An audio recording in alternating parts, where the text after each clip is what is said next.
Joe and Prince Herb. Hi, good morning. How are you guys? How are you? Fantastic, buddy. I'm doing fantastic. I'm the guy that asks y'all the questions from the fans all the time, and now you actually get to see me. We're actually doing this just besides trying to guess what we all look like. Remember, because we always do it like from the phone. So. Yeah, yes, I recognize your voice. Your format's awesome too. I love this. It's good to see you. You're a very pleasant-looking fella. Thank you. You guys look great too. So thank you. Yes, just at home virtually. That's what we're all doing, right? We're all at home. Oh my God, when is this gonna end? When is this long nightmare gonna end, guys? I know. Hopefully soon, because I need to get a haircut and a beard trim soon. But it looks great, Prince Herb. And by the way, Sal, I'm going to say Sal, Prince Herb. Why are we calling you Prince Herb? Herb. A punishment this season, season 9, I take on a new identity called Prince Herb. And that's for the rest of the season. So they change it in the credits, in all my press, in all my stand-up shows. Even when I get a coffee at Starbucks, I got to be called Prince Herb.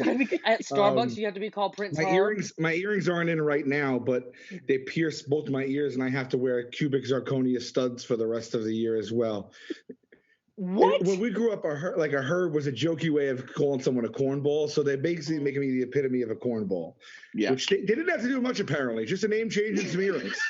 It was easy. Yeah. So how long do you have to keep the name then? Through the end of season 9, so a lot of this year. Well, a new year with a new name, Prince Herb. That's right.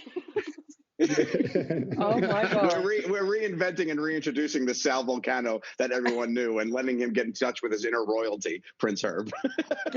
Joe. All right, guys. Well, let's go ahead and get started. So, ranked as one of the top 10 cable comedies of 2020 and growing in viewership season over season, The Misery Index returns for the 3rd season on TBS. What do you think keeps viewers coming back for more, Joe?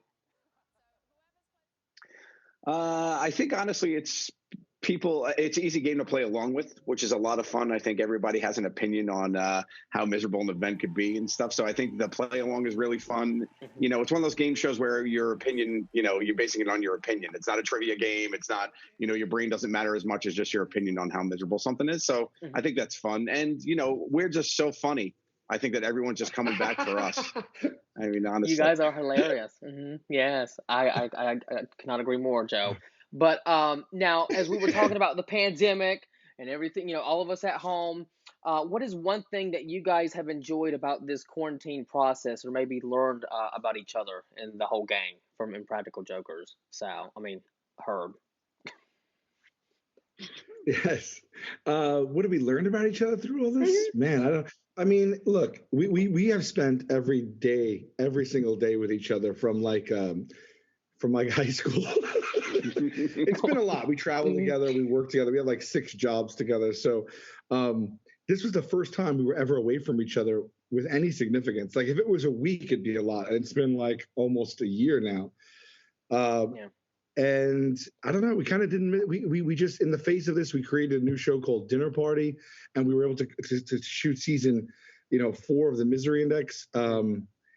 And I guess we just found a way to do it. I guess nothing can keep friends apart is what I learned. Yeah. We're going to find a way to have a job together no matter what. Well, I love Dinner Party. I love the Impractical Jokers. I love the Misery Index. It's all so great. I think Dinner Party was something really, really unique to kind of create, especially during the pandemic, because everything is virtual. Now, I'm always the guy that brings in the fan questions, right? So, I got more of those. And I always like to do that, too, because, when I was a fan of a particular star, when I was a young kid, I always wanted, for the star to know me or, for them to answer my questions. So, it's always an honor to get to do this. But the first one is from Tammy Baker. She wants to know, Sal, what are some of your Misery Index worthy moments? Anything rate a 10? Anything great? Rate a 10. Anything? Yeah, anything. Well, she said Sal, but it's Prince Herb now. So well, actually, this season was kind of cool. We did some different things. The season that's airing now, we had some guest stars on to tell miserable stories, And that was like a real highlight for us, just to bring someone else into the world that we started like a few seasons ago. Namely, we had Travis Kelce, who's on the Kansas City Chiefs, who just had like a record-breaking game and won the championship and is going to the Super Bowl next week. So that was cool. We had John Moxley from AEW Wrestling. I'm a wrestling guy, and maybe you can't tell. Since I'm a kid, I like wrestling. So, and then we had Joel McHale, and they came on. They told really, really miserable, funny stories. I think that was a highlight of the season for me. Mm-hmm.